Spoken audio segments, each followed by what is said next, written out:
శ్రీ గురు చరిత్ర 49వ అధ్యాయం. శ్రీ గణేశాయ నమః. శ్రీ గురుభ్యో నమః.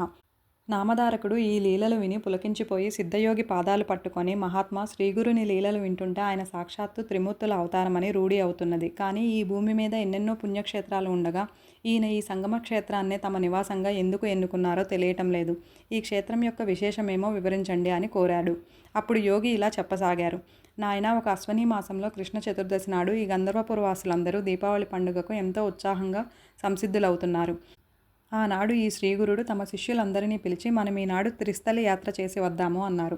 అప్పుడు భక్తులు, స్వామి, అలా అయితే మేము ఈ యాత్రకు కావలసిన పదార్థాలన్నిటినీ మూటగట్టుకొని దారి ఖర్చులు కూడా సిద్ధం చేసుకొని వస్తాము అన్నారు. ఆ మాటలు విని స్వామి, అవన్నీ ఎందుకు?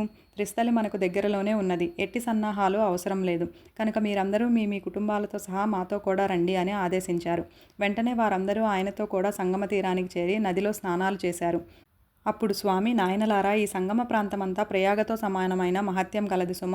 ఇచ్చటి షట్కుల తీర్థాన్ని మించినది వేరొకటి లేదు. ఇది ప్రయాగను కూడా మించినది. ఈ భీమా అమరజ సంగమం గంగా యమున సంగమం కంటే కూడా ఎక్కువ పవిత్రమైనది. ఇక్కడ స్నానం చేయటం వలన కలిగే పుణ్యం ఇంతని చెప్పనలవి కాదు. ఇచ్చటి ఉత్తర వాహినిలో చేసిన స్నానం ఇంకా పుణ్యప్రదం. ఇక్కడ పవిత్రమైన తీర్థాలు 8 ఉన్నాయి. వీటిలో ఒక్కొక్క దానిని గురించి ఎంతని చెప్పగలమో అన్నారు. అప్పుడు ఒక భక్తుడు, స్వామి, ఇచట నదికి అమరజ అని పేరు ఎలా వచ్చింది, అది ఎలా ఏర్పడిందో సెలవియండి అన్నాడు. అప్పుడు శ్రీగురుడు ఇలా చెప్పసాగారు. పూర్వం ఒకప్పుడు దేవతలకు రాక్షసులకు భయంకరమైన యుద్ధం జరిగింది. అందులో జలాంధరుడనే రాక్షసుడు ఎందరో దేవతలను చంపేస్తున్నాడు. అప్పుడు దేవతలకు రాజైన ఇంద్రుడు మృత్యుంజయుడైన శంకరుణ్ణి దర్శించి, మహాదేవ, ఈ యుద్ధంలో దేవతలకే ఓటమి తప్పనట్లున్నది. అదేమి చిత్రమో కానీ రాక్షసుల దేహాల నుండి కారిన రక్తపు చుక్కల నుండి వేలాదిగా రాక్షసులు పుట్టి ముల్లోకాలలోని దేవతలను సంహరిస్తున్నారు అని మొరపెట్టుకున్నారు. వెంటనే రుద్రుడు పట్టరాని కోపంతో రాక్షసులతో యుద్ధానికి సంసిద్ధుడయ్యాడు. కానీ ఇంద్రుడు ప్రార్థించిన మీదట ఆ యుద్ధంలో చనిపోయిన దేవతలను బ్రతికించటానికి అమృత భాండం ప్రసాదించాడు. వెంటనే ఇంద్రుడు అది తీసుకువెళ్లి చనిపోయిన దేవతల మీద చల్లగానే వాళ్ళందరూ జీవించారు. చివరికి ఆ పాత్రలో మిగిలిన అమృతం కొద్దిగా భూమి మీద పడింది. అదే ఈ నదీ రూపంలో ప్రవహిస్తున్నది. అందుకే దీనికి అమరజ అనే పేరు వచ్చింది. అందువల్లనే సంజీవని వంటి ఈ నీరు సర్వపాపాలను నశింపచేయగలదు. ఇందులో భక్తి విశ్వాసాలతో స్నానం చేసిన వారికి అపమృత్యు భయం ఉండదు. ఇది అన్ని బాధలను, వ్యాధులను, బ్రహ్మహత్యాది పాపాలను తొలగించడంలో త్రివేణి సంగమంతో సమానమైంది. ఈ సంగమంలో వైశాఖ, కార్తీక, మాఘమాసాలలో యథావిధిగా ఉషక్కాలంలో స్నానం చేస్తే ఈ లోకంలో సుఖము, అటుపై మోక్షము కలుగుతాయి. అందుకు అవకాశం లేనప్పుడు గ్రహణ సమయంలోనూ, సంక్రమణ పర్వదినాలలోనూ, ఏకాదశి మొదలగు తిథులలోనూ ఈ నదిలో స్నానం చేస్తే అనంతమైన ఫలితం వస్తుంది. నిత్యం ఇందులో స్నానం చేసినా పూర్ణాయుష్మంతులు అవుతారు. ఈ అశ్వత్థ వృక్షం దగ్గరున్న మనోరథ తీర్థంలో స్నానం చేస్తే నిశ్చయంగా మనోరథాలన్నీ నెరవేరుతాయి. భక్తితో అశ్వత్థాన్ని సేవించిన వారికి కలిప్రభావం అంటక మా దర్శనం లభిస్తుంది. కారణం, మేమందులో ఎల్లప్పుడూ ఉంటాము.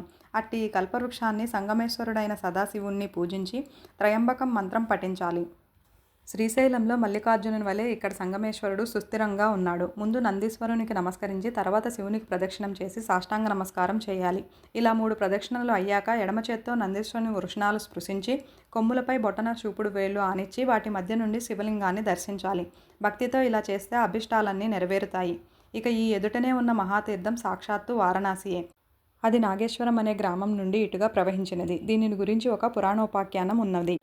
పూర్వం భారద్వాజస గోత్రుడైన బ్రాహ్మణోత్తముడు నిరంతరం భక్తితో ఈశ్వరారాధన చేసి పూర్ణ విరాగి అయ్యాడు. అతనికి ఈశ్వర సాక్షాత్కారం కలుగుతుండేది. ఆనంద పారవస్యంతో అతడు ఒళ్ళు మరిచి తిరుగుతుంటే లోకులు అతనికి దెయ్యం పట్టింది కాబోలు అనుకునేవారు.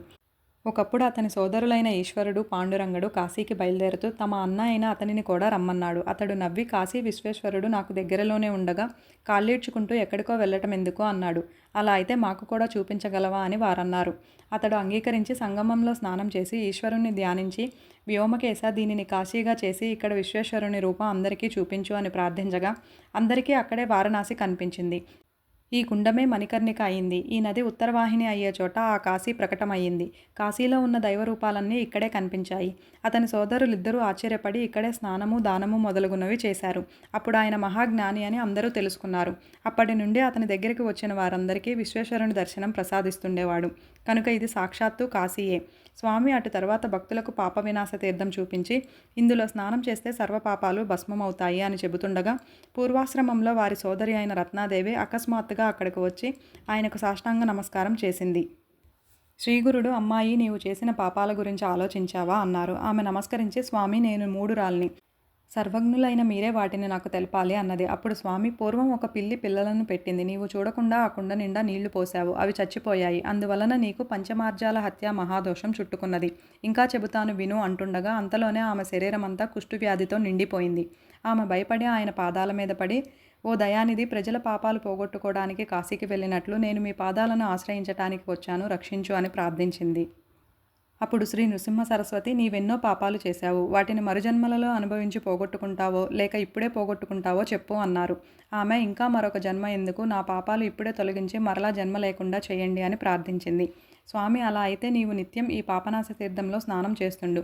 ఒక్కొక్క స్నానానికి 7 జన్మల పాపం నశించిపోతుంది. ఈ కుష్ఠరోగం ఒక లెక్క అని చెప్పారు. అలా చేయగానే ఆమె వ్యాధి మాయమైపోయింది. అది నేను స్వయంగా చూశాను. ఆ క్షేత్ర మహాత్యం చూసి ఆమె అక్కడే ఉండిపోయింది.